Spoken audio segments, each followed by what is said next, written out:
পর্যন্ত কিনা চালু হবে, এদের ব্যাপারে কোনো বাধা বিপত্তি নাই। বাংলাদেশটা এমন হয়ে যাবে, আমার মুরব্বী বাসার দূরের কথা, আজ থেকে নিয়ে 20 বছর আগে এমনটা কোনোদিন ভাবি নাই যে মাহফিলগুলো নিয়ে এত ধরনের খরচাতুরি চলবে। মাহফিল বয়ান করতেছে, অমুকে তুমুকে শাহাদাত উলামায়ে কেরামদের মাইক সরিয়ে দিচ্ছে।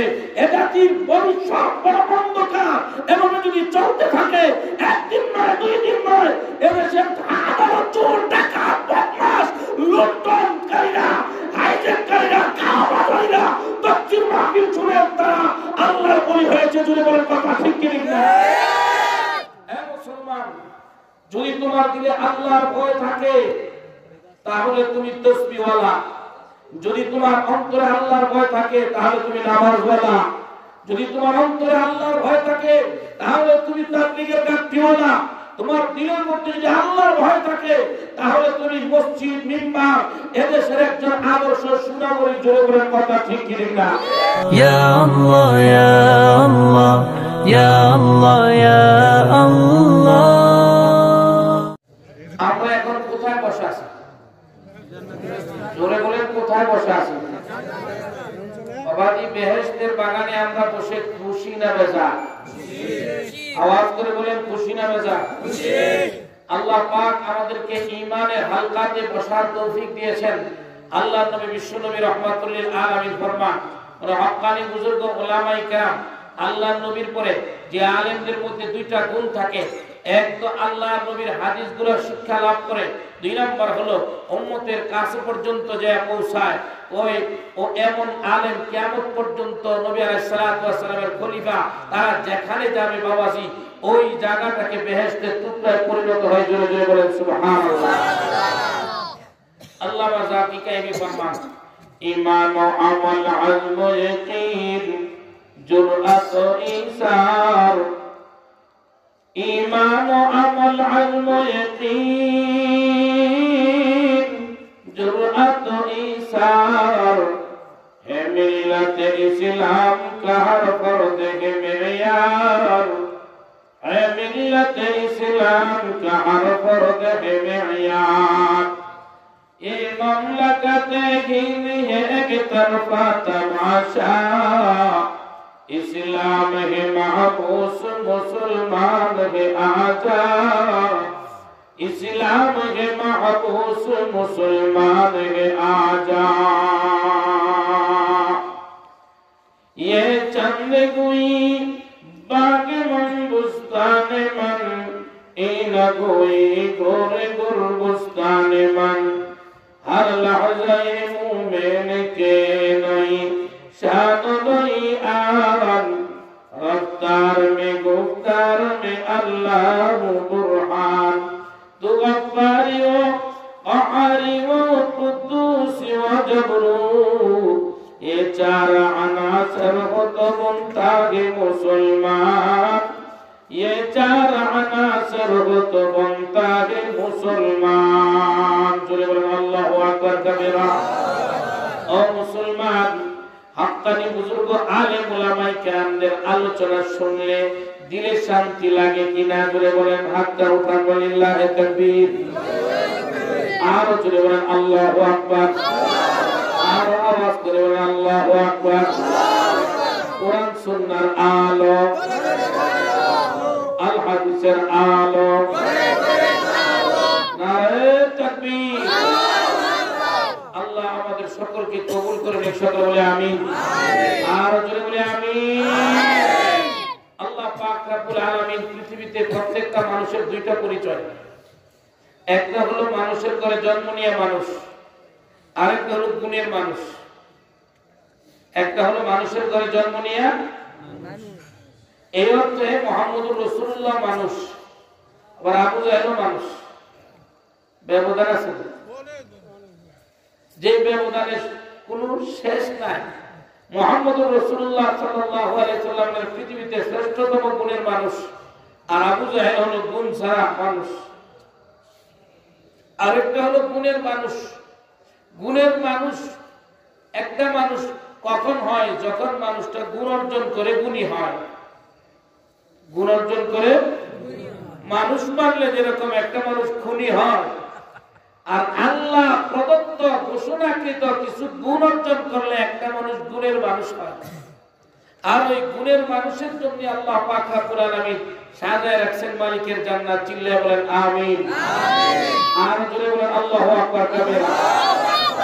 মুসলমান বন্ধুরে আমার, আমি অতি সহজ সরল ভাবে প্রত্যেকটা মানুষের হায়াতে জিন্দেগির একটা সহজ সরল দিক আপনাদের সামনে নিয়ে আলোচনা করব, যে আল্লাহ বিশ্বনবী মহানবী মুহাম্মদুর রাসূলুল্লাহ সাল্লাল্লাহু আলাইহি ওয়াসাল্লামকে পৃথিবীর জমিনে প্রেরণ করেছেন। এই নবীর চেয়ে দামি মানুষ, এই নবীর চেয়ে নিঃস্বার্থক মানুষ পৃথিবীর জমিনে আর কেউ আসবে না। আর জোরে বলেন আসবে না। আল্লাহ পাক তার নবী সরকার আলম সাল্লাল্লাহু আলাইহি ওয়াসাল্লামের উম্মত হতে পেরে এই উম্মতের সহজ এবং সরল কিছু ব্যাখ্যা নবীজি দিয়ে গিয়েছেন, যেটা উম্মত অল্প সময় আমল করলে হাজার হাজার বছর পর্যন্ত অন্য নবীর উম্মতেরা আমল করে যতটুকু আল্লাহর সান্নিধ্য লাভ না করতে পেরেছে, এই উম্মত মাত্র অল্প কিছু সময় আল্লাহর ইবাদত বন্দেগী করে তাদের চেয়ে কোটি গুণ আল্লাহ তাদেরকে আগায় দিয়েছেন। জোরে জোরে বলেন সুবহানাল্লাহ। আল্লাহর কলি ইকবাল মরহুম বলেন, মদফুন में बिगी पेश नजर आपका जलवा, मदफुन में बिगी पेश नजर आपका जलवा, हम सोते भी बेदार मुकद्दर है हमारा, हम सोते भी बेदार मुकद्दर है हमारा। चिल्लाए बोलो अल्लाहु अकबर कबीरा। মুসলমান বন্ধুরে আমার, আপনার নবী আমার নবী রাহমাতুল লিল আলামিনকে আল্লাহ ডাক দিয়ে ফরমান, ইয়া আইয়ুহান নাবিয়্যু ইন্না আরসালনাকা শাহিদান ওয়া মুবাশশিরান ওয়া নাযীরা। আমার আল্লাহ বিশ্ব নবী রাহমাতুল লিল আলামিনকে পৃথিবীর জমিনে ডেকে বলেন, আরে দুনিয়ার মানুষেরা, আমার নবীকে আমার আল্লাহ কি গুণের অধিকারী করেছেন। এই আয়াতে আমার আল্লাহ বিশ্ব নবী রাহমাতুল লিল আলামিনকে 5টা গুণে গুণান্বিত করেছেন। রে বন্ধু, যদি তুমি সজাগ দেমাগের মুসলমান হও, চিন্তা করে যদি দেখো, পর্যন্ত যদি তুমি সিজদায় পড়ে থাকো রে মুসলমান, আল্লাহর পয়গম্বরের উম্মত হওয়ার শুকরিয়া তুমি আদায় করে শেষ করতে পারবা না। জোরে বলেন কথা ঠিক কি না? একটু সৌদি আরব ছিল 20 বছর, 17 বছর বয়স হয়ে গেছে। 20 বছর কামাই করতে যে আব্বাও মারা গেছে, আম্মাও মারা গেছে। শুধুমাত্র বড় বোন ছিল, বাড়িতে আসার পরে বিদেশ থেকে 20 বড় স্বর্ণ নিয়ে এসে বিবাহ করলো। বিবাহ করার পর এই মেয়ের বাসর কইতে গেল, ছেলে কোনো তাল পাইল না। জীবন কাটানোর 6 মাস কোন দিক দিয়ে গেল, কোনোদিন স্বামীর দিকে মেয়েটা একটু ভালো নজরে তাকায়ও দেখে না, খালি মাঝে মাঝে খয়। কপালের ঘরে কপাল, তকদিরের ঘরে তকদির। বাপ মা খালি বিদেশি বার জামাইও দেখলো আর গরবারিও দেখলো, আর কিছু দেখলো না। মনের মানুষটারে চাইও দুঃখের বাপ মার কারণে ভাইলাম না। জোরে করে ছেলেটা সুখী না দুঃখী? বউ পায়া সুখী না দুঃখী? 6 মাস পর্যন্ত এরকম কাটায়। হঠাৎ করে মধ্যরাত্রে যেই ঘরে স্বর্ণ, যেই ঘরে দামি দামি মাল আছে, ওই ঘরের মধ্যে চোর ঢুকে। জোরে বলেন কথা ঠিক কি ঠিক না? এদেশে গান হবে, বিভিন্ন ধরনের নর্তকী নাচানো হবে, এদের ব্যাপারে কোনো বাধা বিপত্তি নাই। বাংলাদেশটা এমন হয়ে যাবে, আমার মুরব্বী বাসার মতো দূরের কথা, আজ থেকে নিয়ে 20 বছর আগে এমনটা কোনোদিন ভাবি নাই যে মাহফিলগুলো নিয়ে এত ধরনের খরচাতুরি চলবে। মাহফিল বয়ান করতেছে, অমুকে তুমুকে হযরত উলামায়ে কেরামদের মাইক সরিয়ে দিচ্ছে। এ জাতির ভবিষ্যৎ বড় অন্ধকার। এভাবে যদি চলতে থাকে, একদিন নয়, 2 দিন নয়, এদেশে হাজারো চোর, ডাকাত, বদমাশ, লুণ্ঠনকারীরা, হাইজ্যাককারীরা, কাওয়াবাজারীরা দক্ষিণ মাহফিল ছুড়ে তারা আল্লাহর বলি হয়েছে। জুড়ে বলেন কথা ঠিক কি না? মুসলমান, যদি তোমার দিলে আল্লাহর ভয় থাকে তাহলে তুমি তাসবিহওয়ালা। যদি তোমার অন্তরে আল্লাহর ভয় থাকে তাহলে তুমি নামাজওয়ালা। যদি তোমার অন্তরে আল্লাহর ভয় থাকে তাহলে তুমি তাবলীগের গাঁটটিওয়ালা। তোমার দিলের মধ্যে যদি আল্লাহর ভয় থাকে তাহলে তুমি মসজিদ, মিম্বার, এদেশের একজন আদর্শ সুনাগরিক। জোরে বলেন কথা ঠিক কি না? আল্লাহর নবীর চেয়ে দামি মানুষ পৃথিবীতে কেউ আসছে না, কেউ আসবে না। হাশরের ময়দানে ইমাম বুখারী রাহমাতুল্লাহ আলাইহি তাফসীরুল কুরআন অধ্যায় ইমাম বুখারী রাহমাতুল্লাহ আলাইহি উল্লেখ করেছেন, নূহ আলাইহিস সালাতু ওয়াস সালামের বেঈমান উম্মতদেরকে আল্লাহ হাশরের ময়দানে বেঈমান উম্মতদেরকে জিজ্ঞাসা করবেন, তোমাদের কাছে কি কোনো নবী রাসূল আসে নাই? নূহ নবীর বেঈমান উম্মতেরা ডাকতে বলবে, মা আতানা মিন নাসির, আমাদের কাছে কোনো নবী রাসূল আসে নাই। বলেন তো দেখি কতটা সত্য না মিথ্যা? 950 বছর পর্যন্ত নূহ আলাইহিস সালাতু ওয়াস সালাম দাওয়াত দিয়েছিলেন, তার বেঈমান উম্মতেরা মানে নাই। আল্লাহ পাক হাশরের ময়দানে নূহ নবীর বেঈমান উম্মতদেরকে জিজ্ঞাসা করতেই চুলের মার বড় গলা এরা ডাকতে বলবে, আমাদের কাছে নূহ নবী দাওয়াত দিবে তো দূরের কথা, 950 বছর নূহ নবী দাওয়াত দিয়েছেন। বেঈমানরা বলবে কোন নবী রাসূলই আসে নাই, মা আতানা মিন নাসির। এই কথা বলতেই আল্লাহ পাক হাশরের ময়দানে কিয়ামতের কোটি কোটি অসংখ্য অগণিত মানুষগুলোর সামনে আল্লাহ পাক রব্বুল আলামিন জিজ্ঞাসা করবেন নূহ আলাইহিস সালাতু ওয়াস সালামের কাছে, আপনি কি আপনার বেঈমান উম্মতকে দাওয়াত দেন নাই? নূহ নবী বলবেন, ওগো আল্লাহ, আমি একদিন নয়, 2 দিন নয়, 950 বছর পর্যন্ত তাদেরকে আমি দাওয়াত দিয়েছিলাম। চিল্লায়ে বলেন আল্লাহু আকবার। বেঈমানেরা মানে নাই তো দ্বীনের দাবি করে দাবির সপক্ষে দলিল দিতে হয়। আজকে যদি আপনি বলেন যে এই জমিটা আমার, দরবার সালিশ বসার আগে স্বাভাবিক আপনার বিবেক করবে, তুমি যে দাবি করো তোমার দলিল কই? জোরে বলেন কথা ঠিক কি না? হাশরের ময়দানে আল্লাহ পাক নূহ নবীকে বলবেন, আপনি দাবি করতেছেন 950 বছর দাওয়াত দিয়েছেন, বেঈমানেরা মানে নাই, আপনার কাছে কি কোনো সাক্ষী প্রমাণ আছে কিনা? আল্লাহর আদালতে হযরত নূহ নবী বলবেন, আল্লাহ, ওই যে শেষ নবীর উম্মতেরা, আমি নূহ নবী যে 950 বছর দাওয়াত দিয়েছিলাম, শেষ নবীর উম্মতেরা হলো তার সাক্ষী। জোরে জোরে কর সুবহানাল্লাহ। আমরা যারা ঈমানদার, মুনাফিক মার্কা মুসলমান নয়, ঈমানদার, এরা সকলকে জিজ্ঞাসা করা হবে হাশরের ময়দানে, নূহ নবী 950 বছর দাওয়াত দিয়েছিলেন, আপনারা উম্মতে মুহাম্মদী, আপনারা কি সাক্ষী? উম্মতে মুহাম্মদী ডাকতে বলবেন, ওগো আল্লাহ, নূহ নবী 950 বছর দাওয়াত দিয়েছিলেন, আমরা সাক্ষী। জোরে জোরে কর সুবহানাল্লাহ। নূহ নবীর বেঈমান উম্মতেরা জিজ্ঞাসা করে বলবে যে 950 বছর যে দাওয়াত দেওয়া হয়েছিল, তাহলে নূহ নবী আর আমরা ছিলাম কোন জমানায়, আর শেষ জমানার নবীর উম্মতেরা ছিল কোন জমানায়? 1000 বছর ডিফারেন্স।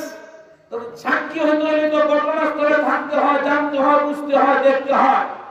তাহলে নূহ নবীর উম্মতেরা বলবে, আল্লাহ, নূহ নবী বলতেছে আমাদেরকে নূহ নবী 950 বছর দাওয়াত দিয়েছে, তার দাবির সপক্ষে দলিল পেশ করে শেষ জমানার নবীর উম্মতেরা নাকি তার সাক্ষী সপক্ষে।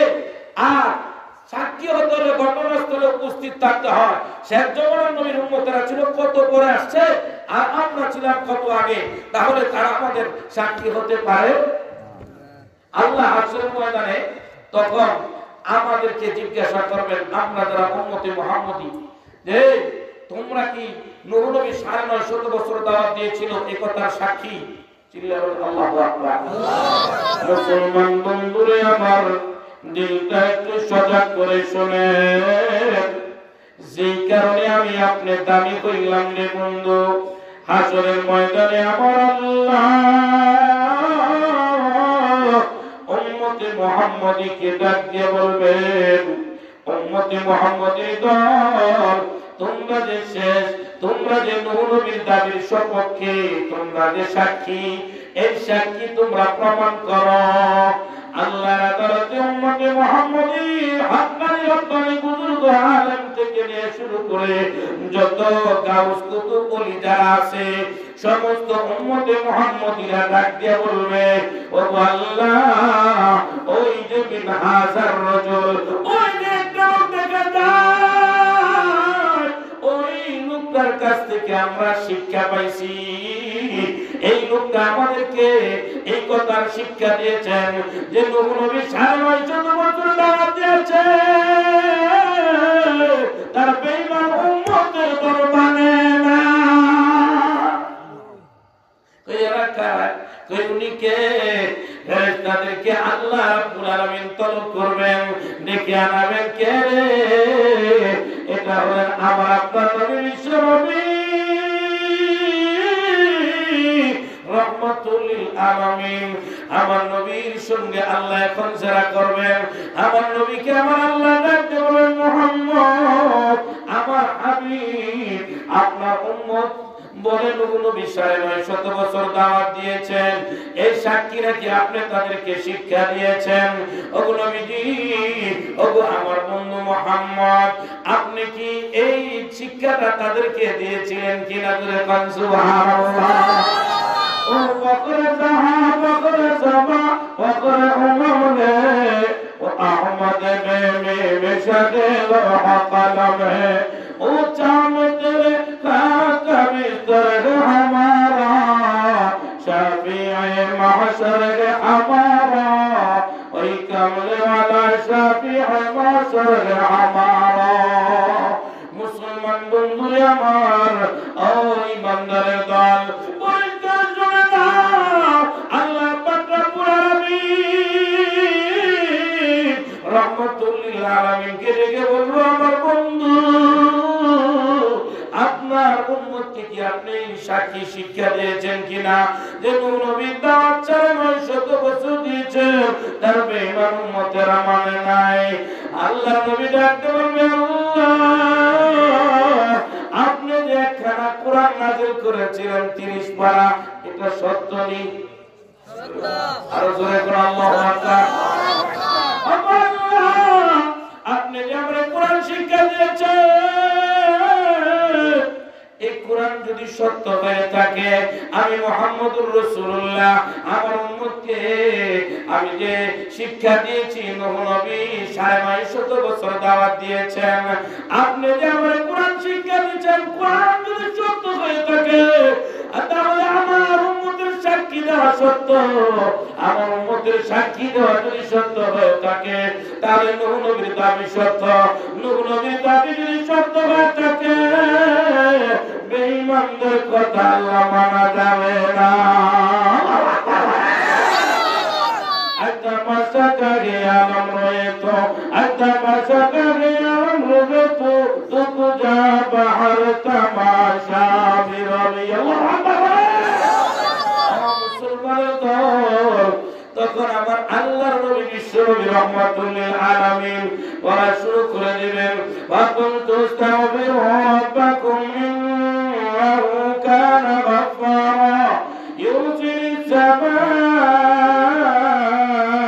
আলাইকুম মিদরারা ওয়া يمددكم بأموال وبنين ويجعل لكم جنات ويجعل لكم أنهارا ما لكم لا ترجون لله وقارا। হাসরের ময়দানে আমার নবী আপনার নবী রহমাতুল লিল আলামিন ডাকতে বলবেন, আল্লাহ, আপনি যে আমাদের কোরআনে শিক্ষা দিয়েছেন, নূহ নবী 950 বছর দাওয়াত দিয়েছেন, তার বেঈমান উম্মতেরা মানে নাই।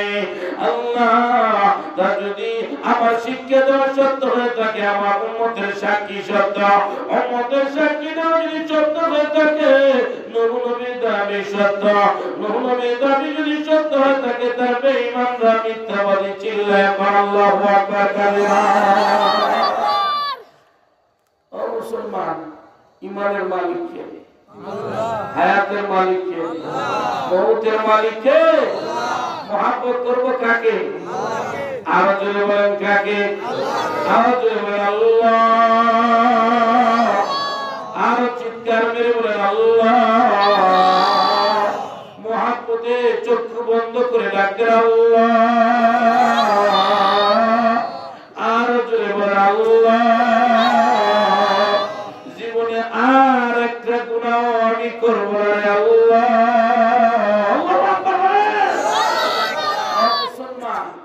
এখন প্রশ্ন হয়, সাক্ষী সিস্টেমে যে বিচার করা হয় তার একমাত্র কারণ হলো সত্য মিথ্যা যাচাইয়ের জন্য সাক্ষী তালাশ করা হয়।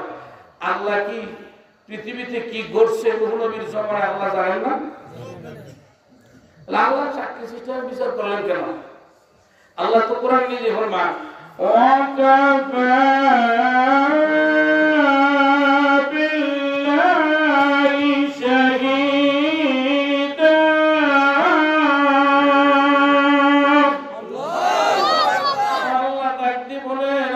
সাক্ষী হিসেবে নিজেই যথেষ্ট। বন্ধুরে আমার, এক তো চুরি আবার সিনা চুরি, একদল লোক হাসরের ময়দানে নূহ নবীর উম্মত না, যেই কোন অপরাধীদেরকে পৃথিবীতে যারা আজকে জালেম, পৃথিবীতে আজকে যারা নব্য ফেরাউনের গোষ্ঠী, এদেরকে আল্লাহ হাসরের ময়দানে ধরবেন কিনা জোরে বলেন কথা ঠিক কিনা? আল্লাহ তখন তাদেরকে জিজ্ঞাসা করবেন, অন্যায় করছো কেন? তারা বলবে, না আমি একটু অন্যায় করছি না, দুধের দোয়া, এত অন্যায় করছি না। আল্লাহ তিনবার প্রমাণ করে দিবেন। কয়ভাবে? এক নাম্বার আমার আল্লাহ ডাকতে ফরমান, আল-ইয়াওমা নাখতিমু আলা আফওয়াহিহিম ওয়া তুকাল্লিমুনা আইদিহিম ওয়া তাশহাদু আরজুলুহুম বিমা কানু ইয়াকসিবুন। বন্ধুরে আমার, যখন অপরাধী বলবে আমি অন্যায় করি নাই, আল্লাহর জন্য অপরাধীর মুখটার মধ্যে আমার আল্লাহ রাব্বুল আলামিন একটা মোহর মেরে দিবেন, আর মুখ দিয়ে কথা বলতে পারবে না। তখন হাতের পাপের কথা বলে দিবে, চক্ষুর পাপের কথা বলে দিবে ভাই, পাগুলা পায়ের পাপের কথা বলে দিবে, হাতগুলা হাতের পাপের কথা বলে দিবে। তখন ওই অপরাধী চমক পড়ে আশ্চর্য হয়ে যাবে, চিৎকার করে বলবে, মালি হাদাল কিতাব লা ইউগাদিরু সাগীরাতাও ওয়ালা কাবীরাতান ইল্লা আহসাহা। অপরাধী সেদিন তাকায় থাকবে, আশ্চর্য হয়ে যাবে, আর হঠাৎ করে চিৎকার দিয়ে বলবে, অকালু লিজুলুদিহিম লিমা শাহিদতুম আলাইনা। ওরে আমার শরীরের হাত, আমার পা, আমার চক্ষু, আমার মাথার চামড়াগুলা, আমার পায়ের চামড়াগুলা কেন আজকে আল্লাহর আদালতে আমার বড় আসামি বানাইয়া দিলি?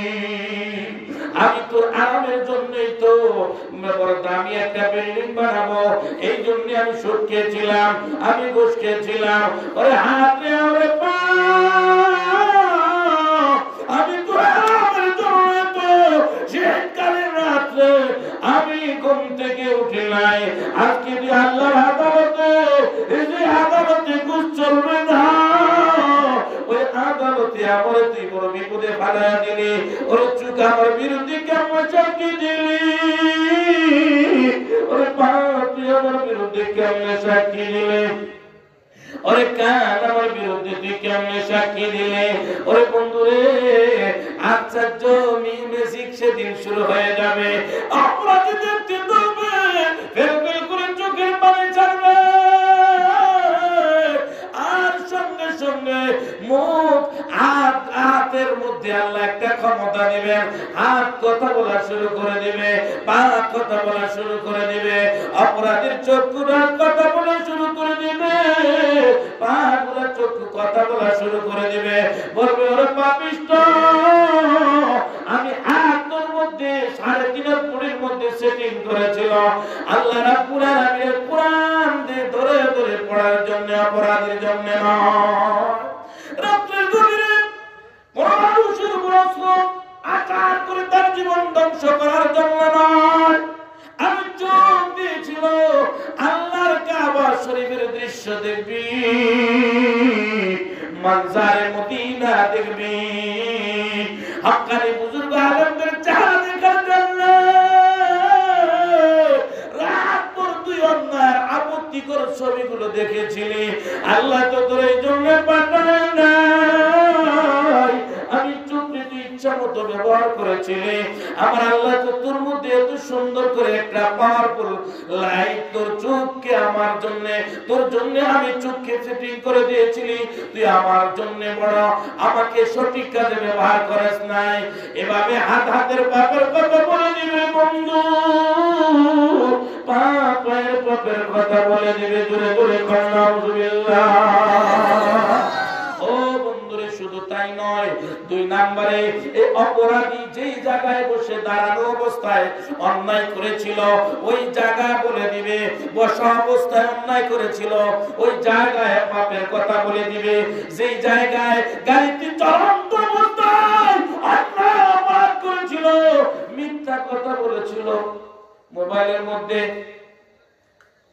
আছে ময়মনসিং বলে দিচ্ছে ঈশ্বরগঞ্জ আসেনি, নাইটের গাড়িতে রাত্রের সার্ভিস যে গাড়িগুলোতে উঠে মাঝে মাঝে দেখা যায় অনেক যুবকেরা সুন্দর করে ব্যাগগুলো রাখা সোনা বন্ধুর গান শোনার জন্য কান করে করছে বন্ধ, শুনে কোন কথা ঠিক কি না, শুনবে গান বন্ধ করছে কান, শুনে কোন কথা ঠিক কি না, শুনবে গান বন্ধ করছে কান। এই আসরের ময়দানে আল্লাহ শিশা টুকায়া দিয়া বুঝাবে গান শোনার মজায় কেমন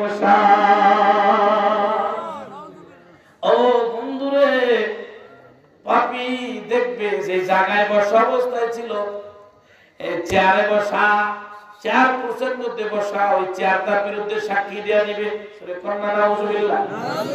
3 নাম্বার আমার আল্লাহ কোরআনে ফরমান, কিরামান কাতিবিনা ইয়ালামুনা মা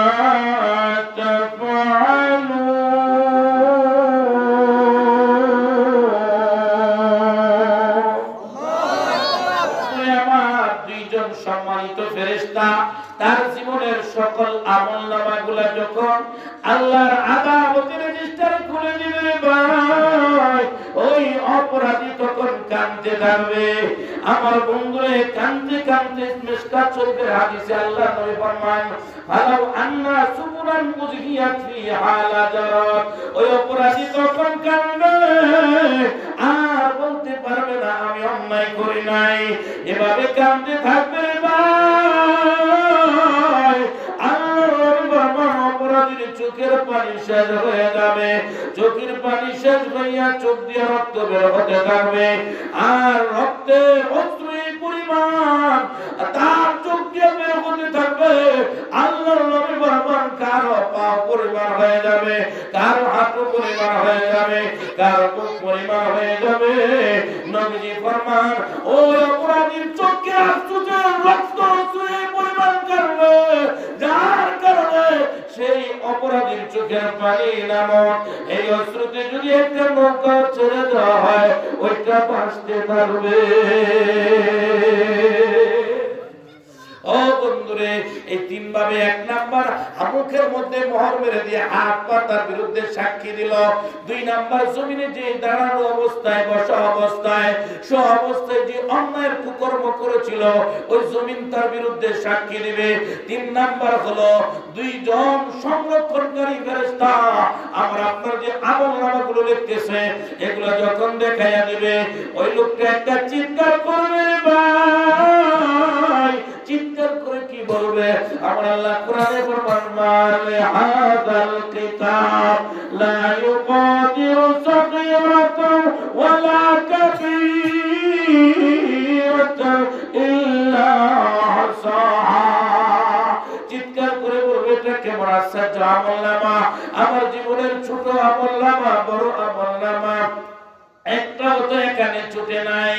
ওই লোকটা চিৎকার করে তখন বলবে ইয়া লাইতানি কুনতু তুরাবা, হায় আফসোস যদি আমি মাটি হয়ে যেতাম। এভাবে চিৎকার করবে রে ভাই, এদিক দিয়ে আরো আশ্চর্যের ঘটনা শুরু হয়ে যাবে। জাহান্নামটা ক্ষুধার্ত হওয়ার কারণে জাহান্নামটা এক একটা গর্জন মারবে। আমার আল্লাহ কোরআনে ফরমান তাকাদু তামাইয়াজু মিনাল গায়ব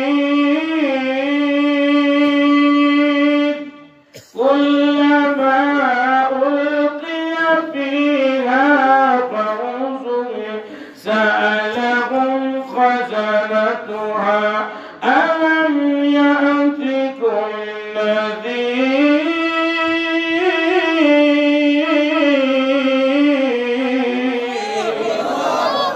কিয়ামতের ময়দান ধরে বন্ধু থরথর থরথর করে কাঁপতে থাকবে। ও বন্ধুরে আরো ভয়ানক ঘটনা আল্লাহ নবী ফরমান, সহিহ মুসলিম শরীফের হাদিসে আল্লাহ রাসূল ফরমান কিয়ামতের ময়দানে জাহান্নাম থেকে একটা কালো লেজ এভাবে বের হয়ে আসবে। আমার বন্ধুরে আমার ভাইরে, এই জাহান্নামের কালো লেজটা এসে পৃথিবীতে যত বড় বড় জালেম ছিল, অন্যায় অপরাধী ছিল, ওই জুলুমবাজ জালেম গুলাকে যেভাবে মুরগির বাচ্চাগুলো ধরে ছো মেরে আকাশ প্রাণে উড়ে যায়, এবং ওই জাহান্নামের কারণে একটা ভয়ঙ্কর ভয়ঙ্কর লেজটা এসে যেভাবে মুরগির বাচ্চা নিয়ে যায়, এভাবে পৃথিবীর বড় বড় ফেরাউনগুলা নব্য ফেরাউনদেরকে ধরে ধরে জাহান্নামে নিক্ষেপ করবে। ওই নিক্ষেপ করার অবস্থা দেখা অন্যান্য অপরাধীদের কলিজাটা মুখ দিয়ে বের হয়ে যাবে। আমার বন্ধুরে আমার ভাইরে, যদি আল্লাহ রাব্বুল আলামিন কোরআনে কারিমে 4টা গুণ অর্জন করলে তুমি গুণের মানুষ হইতে পারবা। কয়টা গুণ? 4টা। জোরে বলেন কয়টা গুণ? 4টা। গুণের মানুষেরা জাহান্নামে যাবে না। জোরে বলেন কথা ঠিক কি না? আমার বন্ধু বিশ্ব নবীর উম্মত হইলা 4টা গুণ যদি আমার মা বোনেরা অর্জন করতে পারো, আমার আল্লাহ তোমার জন্য জান্নাত বড় সাজায় রাখছেন। জোরে জোরে বলেন সুবহানাল্লাহ। উম্মত में तुम्हारी है गुलामों में तुम्हारा तकदीर हमारी है मुकद्दर हमारा। अल्लाहु আকবার বলে। ও মুসলমান, এক নাম্বার শুনবেন তো, 4টা কে কে মুখস্থ রাখতে পারবেন? লিল্লাহি তাকবীর, হাত উঠা, লিল্লাহি তাকবীর, আল্লাহু তাকবীর, আল্লাহু আকবার। হাত নামা। 4টা গুণ একটা সূরার মধ্যে আবার আল্লাহ রাব্বুল আলামিন বলেছেন। এক নাম্বার, জমানা 3 প্রকার। কয় প্রকার? 3 প্রকার। অতীত, বর্তমান, ভবিষ্যৎ। বলেন অতীত, বর্তমান, ভবিষ্যৎ। এই 4 কাজ করবে যারা, 4 কাজ করবে যারা, এরা জাহান্নামে যাবে না। আর 4 কাজ করবে না যারা, জাহান্নামে যাবে তারা। এই কথাটা আমার আল্লাহ পাক রব্বুল আলামিন স্বাভাবিকভাবে বলেন না, আল্লাহ পাক নিজে কসম খাইছেন। কসম খাওয়া হয় কেন? আরেকজনকে কথাটাকে মিথ্যা বলি না, আমি সত্য বলতেছি। আল্লাহর জাতের সঙ্গে কোনো মিথ্যা আছে না? অবশ্যই আল্লাহর জাতের সঙ্গে কোনো মিথ্যা আছে না। আল্লাহ পাক রব্বুল আলামিন কসম খেয়ে ফরমান ওয়াল আসর, আমি আল্লাহ যুগের আর জমানার কসমকে বলি তোমাদেরকে ইন্নাল ইনসানা লাফি খুস, মানুষগুলা ক্ষতিগ্রস্ত, মানুষগুলা ক্ষতিগ্রস্ত। ইল্লাল্লাযীনা আমানু, এক নাম্বার গুণ হলো বলেন শিরিক মুক্ত ঈমান, বলেন শিরিক মুক্ত ঈমান, বলেন শিরিক মুক্ত ঈমান, শিরিক মুক্ত ঈমান, বিদআত মুক্ত আমল, বিদআত মুক্ত আমল, বলেন সদা সদা সত্য কথা সব জায়গায় বলিব, ইসলামের জন্য সব যাতনা সইব। এক নাম্বার কি? শিরিক মুক্ত। এই বাবাজিরা, আমার যুবক বন্ধুরা, ভালো রকম শোনো। এক নাম্বার জান্নাতে যাইতে হলে এক নাম্বার সবক কি? শিরিক মুক্ত ঈমান। দুই নাম্বার হলো বিদআত মুক্ত আমল, বেদাত মুক্ত আমল। তিন নাম্বার হলো সদা হক কথা সব সময় সব জায়গায় বলিব, বলো সদা হক কথা সব সময় সাধ্যমতো সব জায়গায় বলিব। আর চার নাম্বার হইল ইসলামের জন্য সব যাতনা সইব। জোরে বলেন সুবহানাল্লাহ। আল্লাহ পাকের জাত কয়জন? আরো জোরে বলেন কয়জন? শিরিক ফি জাত, আল্লাহর জাতের সাথে শরীক করা যাবে না। লাউ কানা ফিহিমা আলিহাতুন ইল্লাল্লাহ লা ফাসাদাতা, আল্লাহ নিজে ফরমান এই আসমান জমিনের মধ্যে যদি একাধিক খোদা হইতো, সরকারের মধ্যে একজন থাকে দলীয় সরকার, আরেকজন থাকে বিরোধী দলীয় সরকার, ঝগড়া আসেনি? মারামারি আসেনি? কাটাকাটি আসেনি? হানাহানি আসেনি? আল্লাহ যদি এরকম দুই দল থাকতো তাহলে জমিন থাকতো? এক এক কোথায় কইতো আজকে রাত 12টার সময় সূর্য উদয় হবে, আরেকজন কইতো যেটা শুধু অন্ধকার 6টা 5 মিনিটে দিব। আবার ফাতিনাতে এটা কইতো আপনারা সবাই বাপ, রাত 4টার সময় দিব। তোর কথা ঠিক কি ঠিক না? আবার উত্তরবঙ্গের একজন লোক চিন্তা করতে পারবে উত্তর বাদে, সব নেতৃত্ব গেছে দক্ষিণে আর উত্তরে বাংলাদেশে, বাদে আমরা উত্তরবঙ্গ করি। যদি একাধিক খোদা হতো পৃথিবীর মধ্যে, ঝগড়া যাতনা থাকতো কিনা? জোরে বলার কথা ঠিক কি ঠিক না? এজন্য আল্লাহ কয়জন? আরো চিল্লিয়ে বলেন কয়জন? হযরত আল্লামা ইমাম শিবলি রাহমাতুল্লাহর কাছে ওনার এক মুরিদের স্ত্রী যে ডাকতে বলে যে হুজুর, আমি একজন অপূর্ব রূপের সুন্দরী একজন নারী, আপনাকে যদি আমি দেখাতে পারতাম আমার চেহারা, আপনি দেখলে বলতে পারতেন আমার আল্লাহ আমাকে কত সুন্দর করে সৃষ্টি করেছেন। কিন্তু হুজুর, আমার স্বামী আমার মতন এমন রূপসী বিবি রাইখাও সে আরেকটা বিয়ে করতে যায়। আচ্ছা বলেন তো দেখি, এই ওয়াজ যদি করি আজকে ঈশ্বরগঞ্জ মহিলারা তাদের গাড়ি আমার আটকে দেয়। একজন পুরুষ যদি ভরণ পোষণ দিতে পারে 4 জন নারীকে বিবাহ করতে পারে, কয়জন? আজকে যান কোন হুজুর আনছো তোমরা? 4 জন শরীয়তে বৈধ আছে। আমাদের বাংলাদেশের মহিলারা স্বামীর এত ভালোবাসে, সব জায়গার মধ্যে বাদ দিতে রাজি আছে। যদি কোন একটা বিয়ে করে লাগবে একটা খেত দেয়া বাদের দিকে তুইয়া মুখারের দিকে ফিরেয়া নাম্বার বুঝে গেছে। কথা ঠিক কিনা? মুসলমান, আল্লামা ইমাম শিবলি রাহমাতুল্লাহি আলাইহি তার মুরিদের স্ত্রী এসে বলে যে হুজুর, আমাকে আল্লাহ এত অপূর্ব সুন্দরী রূপসী বানাইছেন, আমার স্বামী আমাকে রেখে আরেকটা বিয়ে করতে চায়। হযরত ইমাম শিবলি রাহমাতুল্লাহি আলাইহি, আল্লাহর ওলি, কোরআন বিরোধী কথা তো বলতে পারেন না, উনি চুপ রয়েছেন।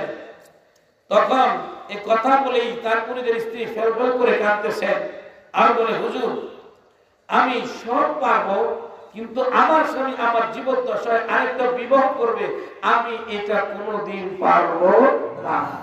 ইমাম শিবলি রাহমাতুল্লাহি আলাইহি বলেন যে এই মেয়েটা শুধু আলহামদুলিল্লাহ কবুল বলেছে, এতটুক দাবি তার স্বামীর কাছে, আর যেন তার স্বামী একটা বিবাহ না করে।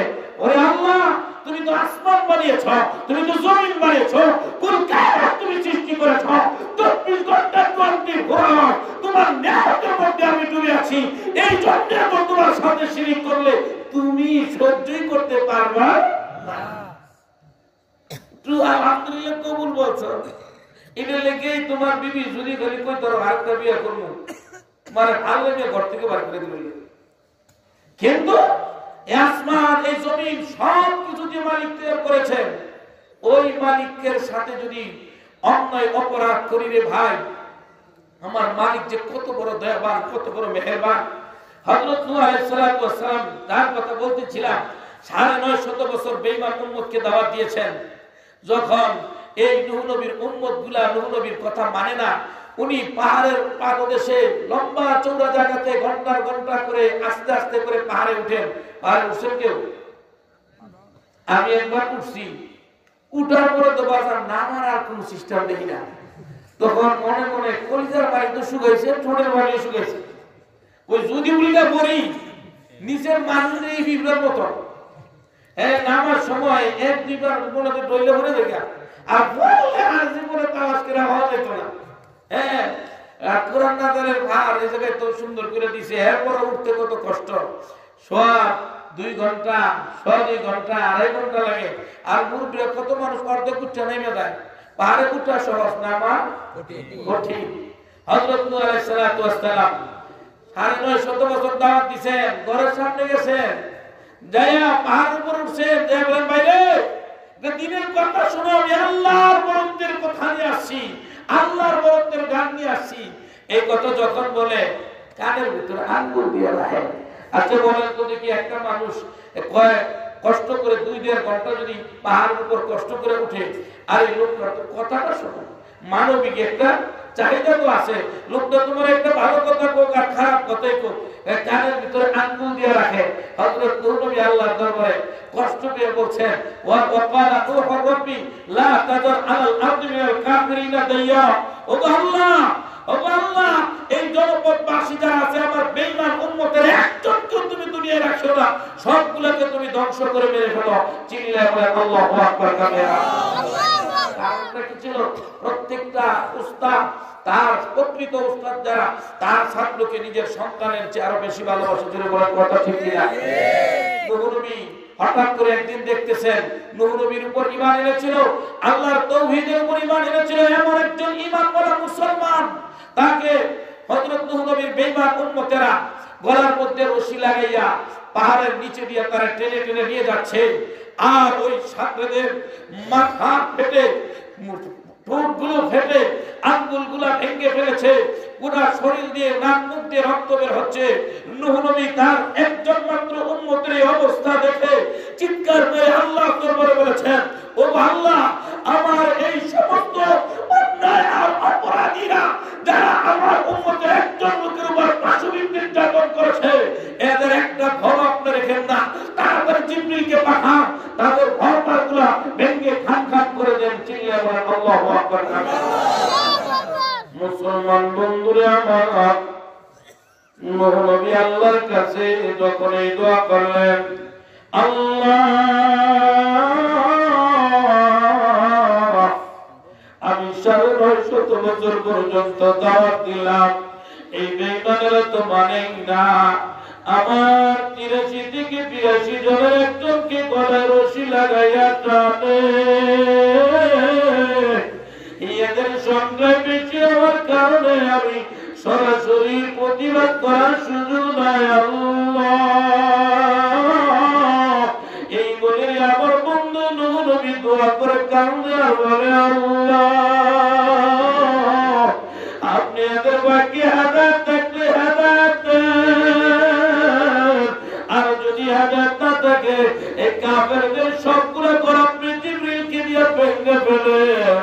এই দোয়া করতে দেরি আমার বন্ধু, এমনি আমার আল্লাহ রাব্বুল আলামিন জিবরিল আমিনকে পাঠাইয়া দিয়া বলে, ওরে নূহ, নূহ নবী গো, আমি জিবরিলকে আল্লাহ পাঠাইছে, আপনি একটু কথা শুনেন। কই কি?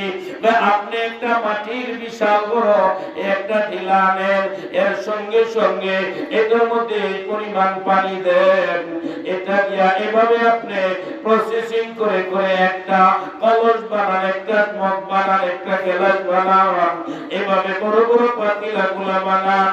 আল্লাহ আদেশ করেছেন,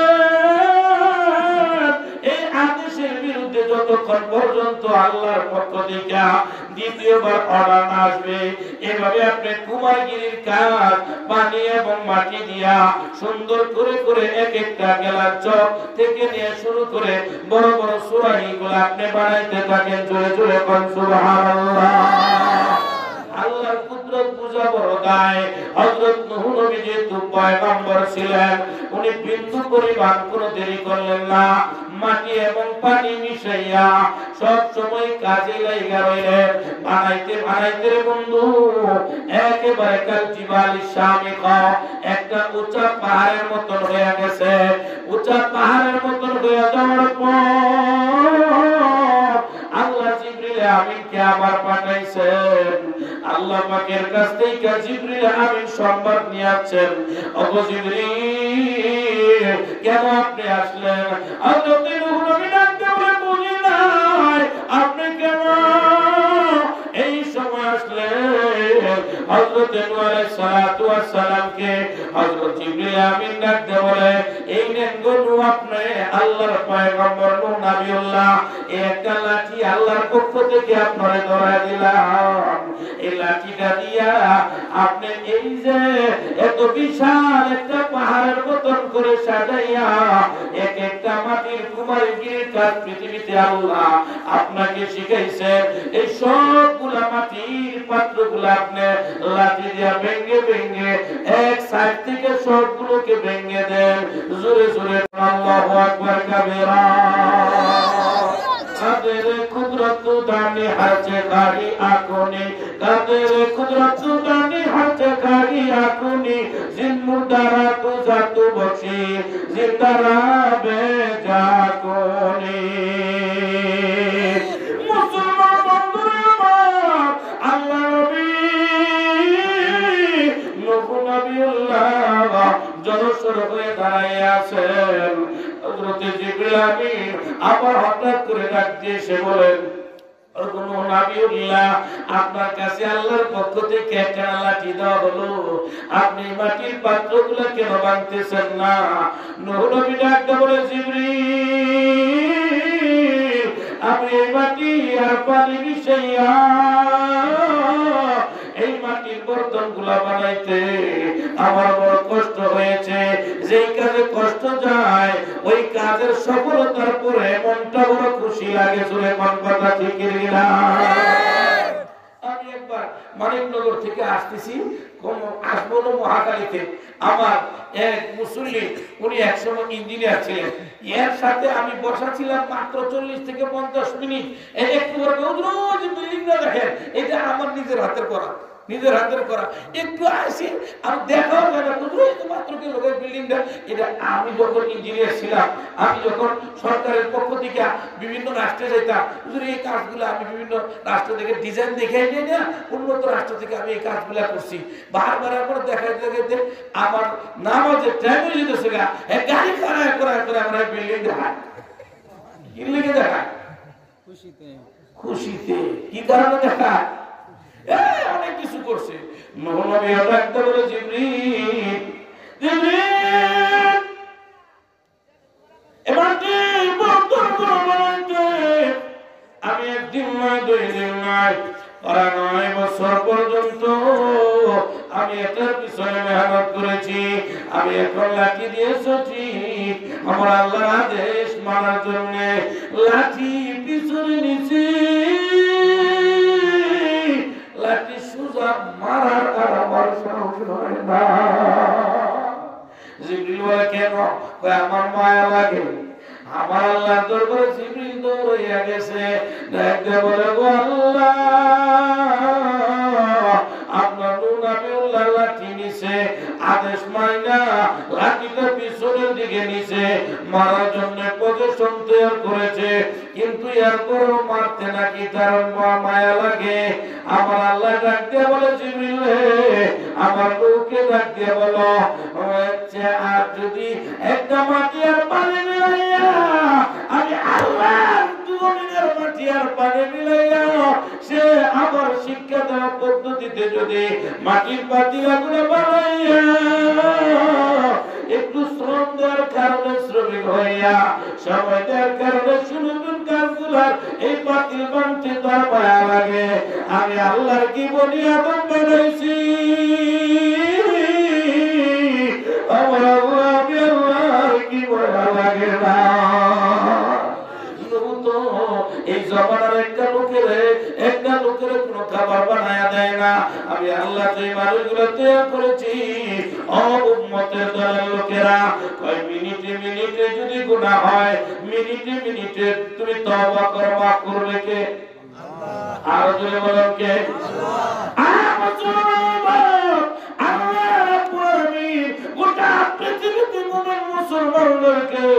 যদি কেউ তওবা করে আমার আল্লাহ রাব্বুল আলামিন গোটা পৃথিবীর মানুষগুলোকে ক্ষমতার মালিককে মাফ করার মালিককে বন্ধুরে আমার বলকের একজন বাদশা ছিলেন যার নাম হলো শাহ গিয়াসউদ্দিন বলবানী রাহমাতুল্লাহি আলাইহি বড় ক্ষমতার অধিকারী ছিলেন বলকের শহরের মধ্যে একক রাজত্ব ছিল ওই শাহ গিয়াসউদ্দিন বলবানী রাহমাতুল্লাহি আলাইহি নিজে বাদশা ছিলেন নিজে প্রধান বিচারক ছিলেন ওনার বিচার কার্য যে জায়গায় বসে করতেন ওনার হাইকোর্টের সুপ্রিম কোর্টের সম্পূর্ণ দায়িত্ব ছিল হযরত শাহ গিয়াসউদ্দিন বলবানী রাহমাতুল্লাহি আলাইহি বলকের বাদশা শাহ গিয়াসউদ্দিন বলবানী রাহমাতুল্লাহি আলাইহি ওনার আকদের একটা সাদা কাপড় রাজ দরবারে বিচার কার্য যে জায়গায় সম্পাদন করেন প্রধান কাজী বিচারক হয়ে সে জায়গার মধ্যে আকদের সাদা কাপড় ঝুলায় রাখছেন যে আসে সে দেখে বলে বাদশা আপনাকে জানি বড় জ্ঞানী মানুষ কিন্তু আপনি এই আকদের সাদা কাপড় কেন ঝুলাইয়া রাখলেন কয় তোমরা সেটা বুঝবা না আমি জবাব দিব পড়ে ও বন্ধুরে হযরত শাহ গিয়াসউদ্দিন বলবানীর কাছে আসতে আসতে সকল মন্ত্রীরা একদিন আইসা জিজ্ঞাসা করলো আপনি বলে দেন আকদের সাদা কাপড় কেন রাখলেন ডাকতে বলে আমার মন্ত্রী দল আমিও তো একজন মানুষের বাগান আমি যখন বিচার করতে যাই আমার জাতি আমার গোষ্ঠী আমার বংশে আমার আপন কোন লোক যখন আসে তার পক্ষে আমি সাক্ষী যখন বিচারের কলমটা ঘুরাইতে যাই আমার আকদের সাদা কাপড় আমাকে ডাকতে বলতে বাচ্চা ও গিয়াসউদ্দিন বলবানী তুমি যতই বড় বাচ্চা হও না কেন আমি আকদের সাদা কাপড় দিয়ে তোমার পেঁচাইয়া কবরে রাখা হবে मिट्टी का घर मिट्टी में मिल जाना रे आठ गज का सादा कपड़ा संग तेरा जवाना रे कब पलंगो बाला खाना कुछ न जाए संग रे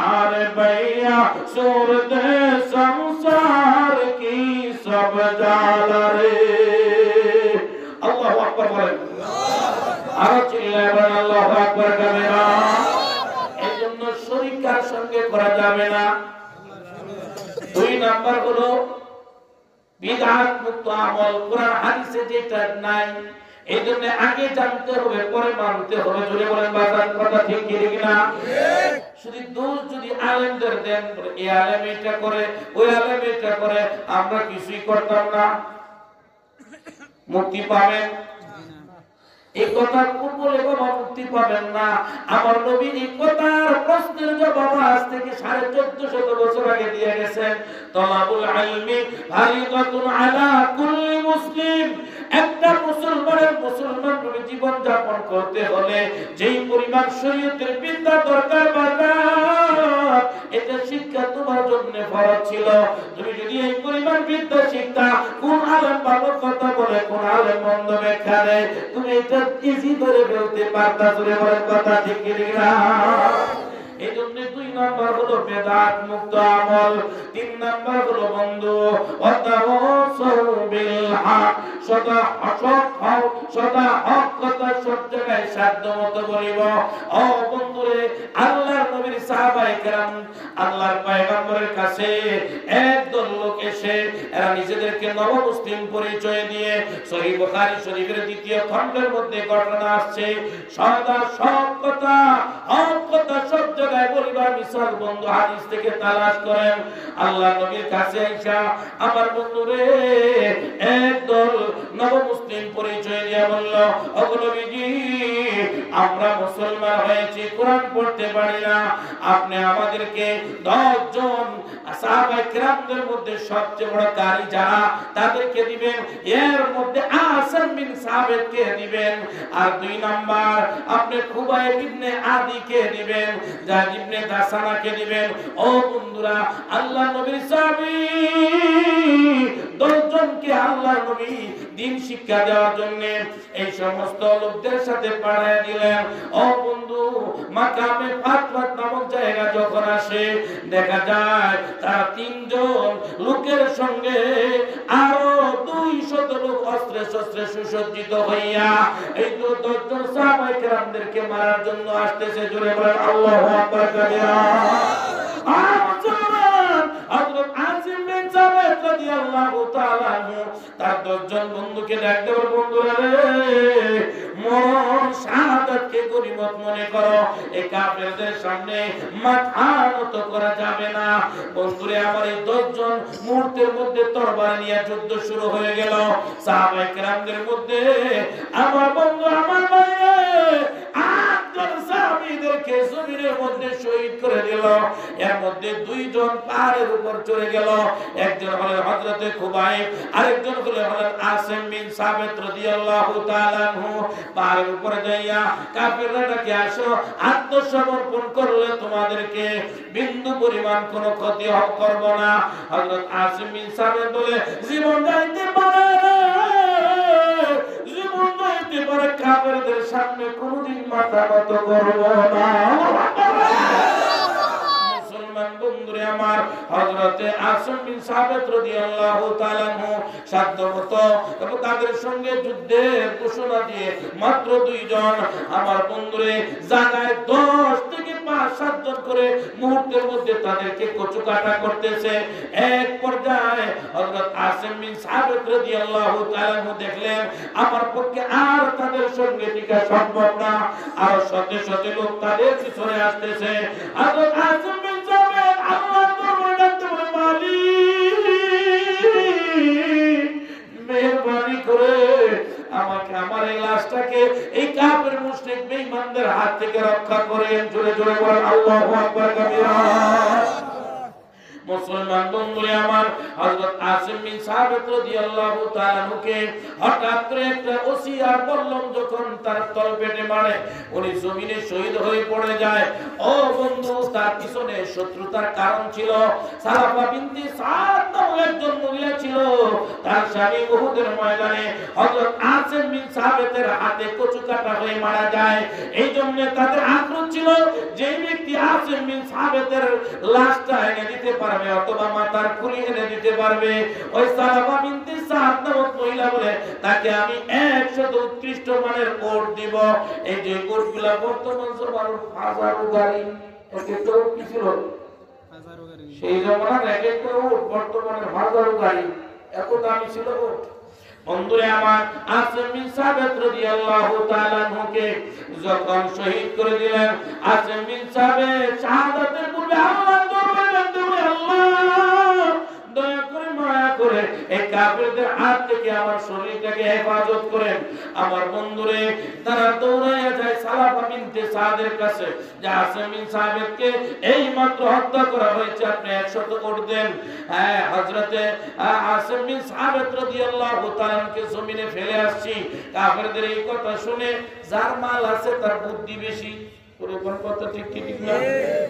মুসলমান বন্ধুরে আমার, হযরত আসিম বিন সাবিত রাদিয়াল্লাহু তাআলা দোয়া করলেন, আল্লাহ, আমার লাশটাকে আপনি হেফাজত করেন। ওই মহিলার কাছে যখন গেছে, ওই মিয়া শর্ত ছিল ওই আসিম বিন সাবিতের মাথা বানালে করে জিন্দা ধরে নিয়ে আসবা। ওই এটা তো মনে আছে না, কোথায় আমি 100 উট কি তোমার এমনি দিলাম, কোথায় লাশটা লই তোর নাকি, কোথাও আমি গিয়ে দেখে লাশের উপর আল্লাহ পাক হাজার হাজার মৌমাছি ছড়াই দিছে। জোরে জোরে বল সুবহানাল্লাহ। মধুপোকা আছে না, মধুপোকা, এই মিয়া মধুপোকা টিয়ার গ্যাস চালে মধুপোকা যায়নি।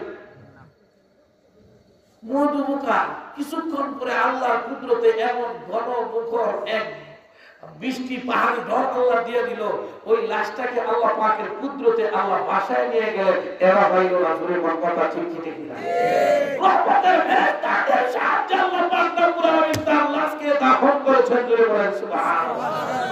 এদের মধ্যে একজন ছিল খুবাইব রাদিয়াল্লাহু তাআলা, এর লয়ে গেছে আরেকজন কিন্না কে ওই উহুদের ময়দানে খুবাইব ইবনে আদি রাদিয়াল্লাহু তাআলার হাতে আরেক লোকের বাবা মারা গিয়েছিল, কচু কাটা হয়েছে। ও বন্ধুরে, ওনাকে যখন তার বাবার দায়ে তাকে কিনে নিয়ে গেল, নিজস্ব ঘরের মধ্যে বন্দি করে রাখছে। কিতাবের মধ্যে লেখে, ও আমার বাবাজি, আমার ভাইয়েরা রে, এমন এমন যে সিজন নাই, ডাল সিজন, ওই সিজনের মধ্যে ফল খায়। তার বাচ্চারা দেখে লোকগুলা তার হাতে পায়ে শিকল লাগায় রাখছে, ডাল সিজনের ফল সে কোত্থেকে পায়? জোরে বল সুবহানাল্লাহ। এখন যদি কাঁঠাল কিনতে যান 500 টাকা নিচে ভাবে। ওই যে আমার লোকে একটা আছে মৌলানা রাকিব শাহ, আজকে কাঁঠাল জামালপুর থেকে আনার লেগে ভাগ করছে, 500 টাকা লোনি বাড়িও না। কোথেকে আসে? যেহেতু কাঁঠাল 500 টাকা নিবেন, বুঝে জামালপুরের লোক না। ভাষা শুনতে কয় আমি হুজুরের সাথে আসি, এই যে আপনাদের ডিগ্রি চল মাদ্রাসা পিসা হুজুরের সাথে আসি, হুজুরের সাথে গাড়ির মধ্যে নিয়ে রাখছে। ফল দেখা হযরত খুবাইব রাদিয়াল্লাহু তাআলাকে বন্দী করে রাখছে। তারও চিন্তা করে, কি রে কাফেলের জন্য ধরে তো আসি, নিষিদ্ধ মাসের কারণে এই মাসে নির্ধারিত একটা মাস ছিল, এই মাসে কাফেররাও কোন মানুষ হত্যা তাদের ধর্মের মধ্যে জায়েজ ছিল না। আশহুরে হুরুম যেটাকে হাদিসের ভাষায় বলা হয়, এর মধ্যে হত্যা করার কোনো তারা সাহসী করতো না। আমার বন্ধুরে, আমার ভাইরে, নির্ধারিত সময় চলে যাওয়ার পর হযরত খুবাইব রাদিয়াল্লাহু তাআলাকে শুলিতে চড়াবেন। আর আগের দিনের শুলি ছিল যে একটা খেজুর গাছের মধ্যে মাঝখানে একটা অত্যন্ত ধারালো একটা লোহা লাগাইতো, আর মানুষটাকে এভাবে চড়কের মধ্যে করে দিয়ে আস্তে আস্তে করে ওই জায়গায় লোকটারে ধারালো লোহার উপর বসাইতো, বসানোর পর মাথার উপরে পাথর দিয়ে আঘাত করতো, আর জিন্দা মানুষটা এভাবে লোহার ভিতরে ঢুকে যেত, আর চিৎকার করতে করতে কাতরাতে কাতরাতে মারা যেত। এমন ভয়ঙ্কর বিভৎস অবস্থায় যখন যাবেন, হযরতে খুবাইব রাদিয়াল্লাহু তাআলাকে কাফেররা ডাক দিয়ে বলে, এই তোমাকে একটা সুযোগ দিচ্ছি। কি সুযোগ? তুমি যদি খালি এতটুকু রাজি হও যে একটুকু কথা তোমার মুখ দিয়ে বের হও, তোমাকে শুলিতে চড়াবো না, তোমাকে আবার নিরাপদে তোমাকে মদিনায় পাঠিয়ে দেবো। কি কথাটা? তুমি শুধু এতটুকু বলো যে তোমাকে এখান থেকে মুক্তির দায়ে মুহাম্মদুর রাসূলুল্লাহকে এখানে ফাঁসিতে ঝুলানো হবে।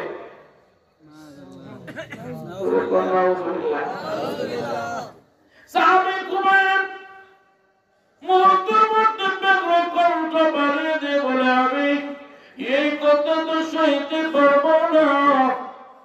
শুধু আমার জায়গায় আমার বিশ্ব নবী, বিশ্ব নেতা, আমার কলিজার টুকরা রহমতুল্লিল আলামিনকে এখানে তোমরা শুলিতে চড়াই ভাই, কথা তো বলবা দূরের কথা, আমাকে এখান থেকে মুক্তি দেয়, মুক্তি করে দিবা।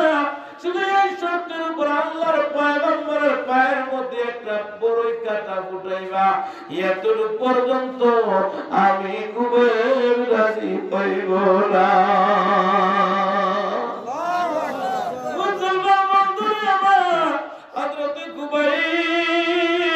ওই কাফেরদেরকে লক্ষ্য করে বলে, দে আমার 2 রাকাত নামাজ পড়ার সুযোগ দে। 2টা রাকাত নামাজ অতি শর্টকাট করে ফেললেন। কাফেররা বলে, এতদিন দেখলাম তুমি অত্যন্ত লম্বা চওড়া নামাজ পড়ো, আজকে এত সংক্ষিপ্ত নামাজ কেন পড়লা? নামাজ সংক্ষিপ্ত করার কারণ হয়তো তোরা মনে করতে পারো তোদের শুলিতে চড়ানোর ভয়ে আমি নামাজ লম্বা কইরা দিছি।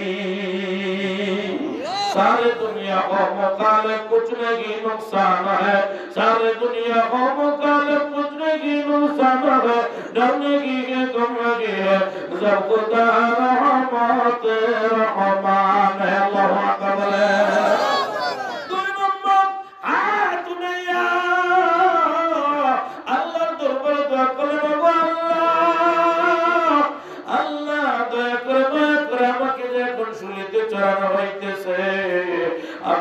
কিছুক্ষণের মধ্যে মারা যাব।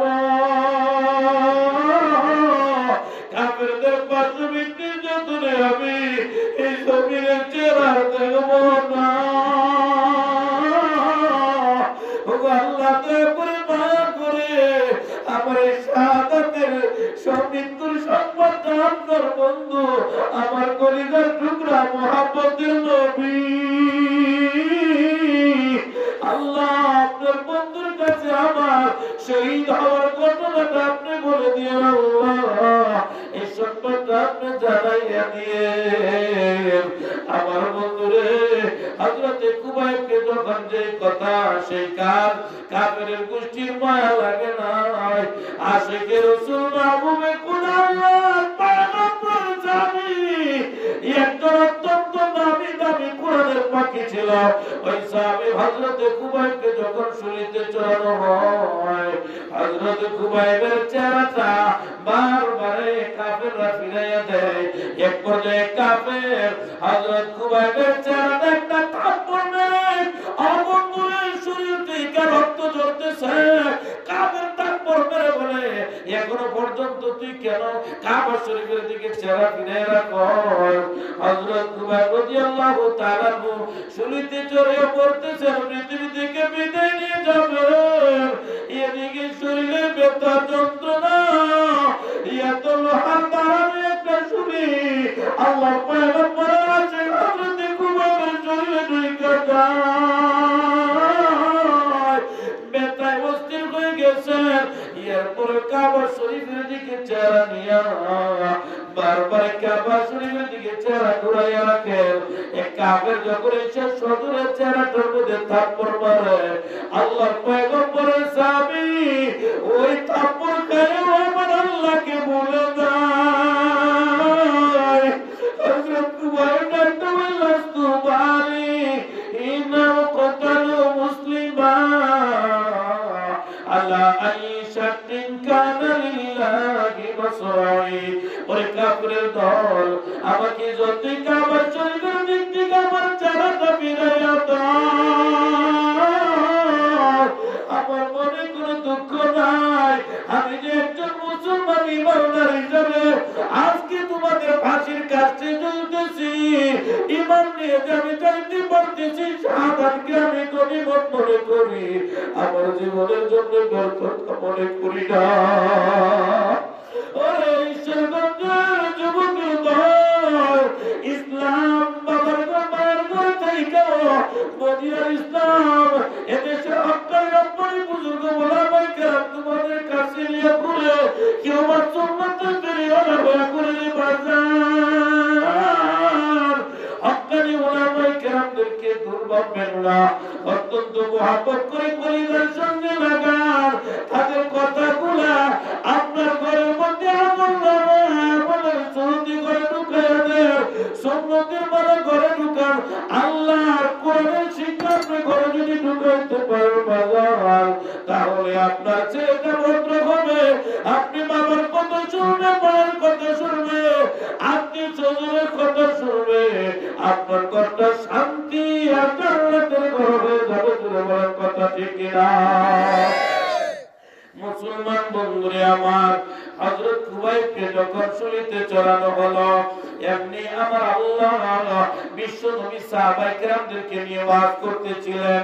এমনি হযরত জিবরিল আমিন ডাকতে বলেন, নবীজি আপনি জানেননি? বলে, জিবরিল কি ঘটনা আমি জানিনি। ডাকতে বলেন, নবীজি গো, এই মাত্র আপনার আদরের সাহাবী হযরত কুবাইবকে শুলিতে চড়াইয়া শহীদ করে দেওয়া হচ্ছে। আপনি তার পক্ষ থেকে সালাম গ্রহণ করেন। জোরে জোরে বলেন আল্লাহু আকবার। মজবুর হো ऐसा ये दयाला मैं दूर हो मजबूर हो ऐसा ये दयाला दीदार दिखाते नहीं आवाज सुना दो। আমার বাবা কে বাবা রে, আমার নবী ডাকতে বলে, ও জিবরিল আর কোন কথা শুনি আপনার সাহাবী কুবাইব দোয়া করেছিল আল্লাহর দরবারে, তার লাশটা যেন তার বন্ধুর মতো কাফেরদের হাত থেকে আল্লাহ রক্ষা করে। আল্লাহ নবী তৈয়ার আছো। দুইজন সাহাবী দাঁড়ায় গেল, ডাকতে নবীজি বলে তার লাশটা যেভাবে হোক ওই কাফেরদের শুলি থেকে উঠাইয়া নিয়ে আসতে পারবা কে কে? মুহূর্তের মধ্যে দুইজন লোক দাঁড়ায় গেল, হযরত জুবাইর ইবনে আওয়াম, হযরত মিকদাদ রাদিয়াল্লাহু তাআলা আনহু। 6 দিন পর্যন্ত অল্প কিছু খেজুর নিয়া একখানা কোরআন নিয়া নিজের বাড়ি থেকে চল হয়ে গেল। ও বন্ধুরে, কাফেররা ওনার লাশটা নিয়ে 40 দিন পর্যন্ত আনন্দ উল্লাস করতেছিল। লাশটা কিন্তু শুলির মধ্যে ঝুলানো, জোরে জোরে বলেন সুবহানাল্লাহ। শহীদের লাশ কোনদিন পচে না, জোরে বলেন কথা ঠিক কিনা? বন্ধুরে, হযরত আমিরে মুআবিয়া রাদিয়াল্লাহু তাআলা এর শাসনকালে মদিনায় একটা খাল খনন করতেছিল। উহুদের পাহাড়ের নিকট দিয়া যায়, মুস্তাদে আহমদ শরীফের মধ্যে আছে, উহুদের একজন সাহাবীর পায়ের মধ্যে কোদাল লেগে যায়। পরে 11 বছর পরে তাজা রক্ত গড়গড় করে বের হইতে লাগে। জোরে বলেন আল্লাহু আকবার কাবীরা। বন্ধুরে আমার, মিকদাদ ইবনে হযরত মিকদাদ জুবাইর ইবনে আওয়াম কাফেররা দেখে ঘুমায় গেছে আনন্দ করতে করতে। একজনের কাঁধে আরেকজন উঠিয়া হযরত খুবাইবের লাশটা ঘোড়ার পিছনে নিয়ে উঠিয়া গেলে যে কোনো মর্মে হোক কাফেররা জানতে পারল ওনাদের দুইজনকে সত্যি সত্যি ঘোড়া নিয়ে দৌড়ান দিল। দুইজন সাহাবী তরবারি নিয়ে দাঁড়ায় গেল। জুবাইর ইবনে আওয়াম ডাকতে বলে, কেউ যদি চাঁদমায়ের ফুলখানি করবি, স্ত্রীকে বিধবা করবি, তার সন্তানদেরকে এতিম করবি, তাহলে আয় আমি জুবাইর ইবনে আওয়ামের তরবারির নিচে এসে যা। ও বন্ধুরে, এই বক্তব্যটা দিয়া হযরত খুবাইব রাদিয়াল্লাহু তাআলা লাশটা নিয়া আমার ঘোড়ার পিছনে উঠাইয়া ধরে পাবে। ঘোড়া যখন সামনের দিকে মদিনার দিকে আগাইতে থাকে, কাফেররা আমার পিছন দিয়ে হামলা করে। হযরত জুবাইর ইবনে আওয়াম ওনার হযরত খুবাইব সাহাবী শহীদ সাহাবীর লাশটা ধরে রাখতে পারেন না। জমিনে যখন পড়ে যায়, আমার আল্লাহ ডাকতে বলে, জমিন দুইটা টুকরা হয়ে যা, দুইটা টুকরা হয়ে যা। মাঝখান দিয়ে আমার আল্লাহর কুদরতে ওই সাহাবী খুবাইবের লাশটাকে জমিনে গিলা ফেলায়। জোরে বলেন সুবহানাল্লাহ। ও বন্ধু, ইজ্জতের মালিক কে? আরো জোরে বলেন, ইজ্জতের মালিক কে? সাহাবায়ে কেরাম মরণের আগেও কিন্তু এই কথা বলে নাই, আমার জায়গায় আমার নবীকে এই জায়গায় শুলিতে চড়ানো হোক। ও বন্ধু, ইসলামের কথা সব সময় সাধ্য মতো সব জায়গায় কে কে বলিবেন লিল্লাহি তাকবীর, লিল্লাহি তাকবীর। 8 নাম্বার 4 নম্বর হলো বন্ধু, ধৈর্য ধারণ করব কার জন্য? আর জোরে বলেন, কার জন্য? যার মধ্যে ধৈর্য আছে তার মধ্যে 5 বেলার নামাজ আছে। তোর কথা ঠিক কিনা? যার মধ্যে ধৈর্য আছে সে টিভি না দেখে আল্লাহর ভয়ে ঘরের মধ্যে পর্দায় থাকে, ইসলামী পড়াশোনা করে। জোরে বলেন কথা ঠিক কিনা? ও বন্ধুরে, হাসরের ময়দানে একজন ফেরেশতা ঘোষণা করবেন, আইনা সাবিরুন, ধৈর্য ধারণকারী বান্দারা কোথায়? একদল পৃথিবীর ধৈর্য ধারণকারী বান্দারা দাঁড়িয়ে যাবে, আবার আরেকজন ফেরেশতা ঘোষণা করবে, আইনা সাবিরুন, ধৈর্য ধারণকারী বান্দারা কোথায়? আরেকদল লোক দাঁড়ায় যাবে, আবার আরেকজন ফেরেশতা ডাকতে বলবে, আইনা সাবিরুন, ধৈর্য ধারণকারী বান্দারা কোথায়? 3 দল লোকেরা দাঁড়াইয়া এরা জান্নাতের রিদওয়ান নামক ফেরেশতা, জান্নাতের রক্ষী ফেরেশতা, যিনি জান্নাতের মেন দরজায় দাঁড়ানো থাকবে। এই 3 দল আল্লাহ পাকের রহমতি বরকতি ধৈর্য ধারণকারী বান্দারা যা বলবে, জান্নাতের দরজা ওপেন করে দেয়। তখন ওই জান্নাতের ফেরেশতা, রিদওয়ান ফেরেশতা বলবে, এখনো তো হিসাব নিকাশ হয় নাই, কেন তোমাদেরকে কেমনে আমি জান্নাতে ঢুকাইব? এই কথা বলতে আমার আল্লাহ ওই জান্নাতি ডিউটিকারী ফেরেশতাকে ডাকতে বলবে, ইন্নামা ইউওয়াফাস সাবিরুনা আজরাহুম বিগাইরি হিসাব। ওই জান্নাতের রিদওয়ান ফেরেশতা, তুমি কি জানো না যারা ধৈর্য ধারণকারী ফেরেশতা হবে, হকের কথা বলবে, 5 বেলার নামাজ পড়তে শীতের দিন কষ্ট হয়, পর্দায় বিবিকে রাখতে কষ্ট হয়, মানুষ গালাগালি করে, মানুষ এক প্রকার বলে, এরপরে যারা পর্দা পুশিদা ইসলামের শরীয়তের উপর চলাফেরা করে, অল্প উপর হালাল খায়, জীবনে কোনো সুখ খায় না, ঘুষ খায় না, এমন কষ্ট করে পৃথিবী থেকে যারা আসে, আমরা আল্লাহ বলবেন, আমি তো কোরআনে নিজেই বলে দিয়েছিলাম, বিগাইরি হিসাব, যারা ধৈর্য ধারণকারী বান্দা হবে, এদের কোনো হিসাব নিকাশ লাগবে না, তোমরা জান্নাতে ঢুকে যাও। ও বন্ধু, নিজের সন্তানদেরকে আলেম বানাবেন, কে লিল্লাহি তাকবীর। আল্লাহ আমাদের বংশকে আপনি হাফেজ আলেমের বংশ কবুল করে নেন, বলেন আমিন। আর জোরে বলেন আমিন। আট নাম্বার, তাহলে কয়টা গুণ অর্জন করতে হবে? এক নাম্বার শিরক মুক্ত ঈমান, দুই নাম্বার বেদাত মুক্ত আমল, চার নাম্বার হলো সদা সত্য কথা ইসলামের জন্য সদা সত্য কথা বলিব, আর তিন নাম্বার হলো ইসলামের জন্য সব যাতনা সইব। আল্লাহ আমাদের সকলকে এই চার গুণের গুণী যদি হতে পারি, ফেরেশতারা ডাক দেয়া বলবে উদখুলুহা বিসালাম, যাও আল্লাহর জান্নাতে প্রবেশ করে চলে, আমিন। আল্লাহ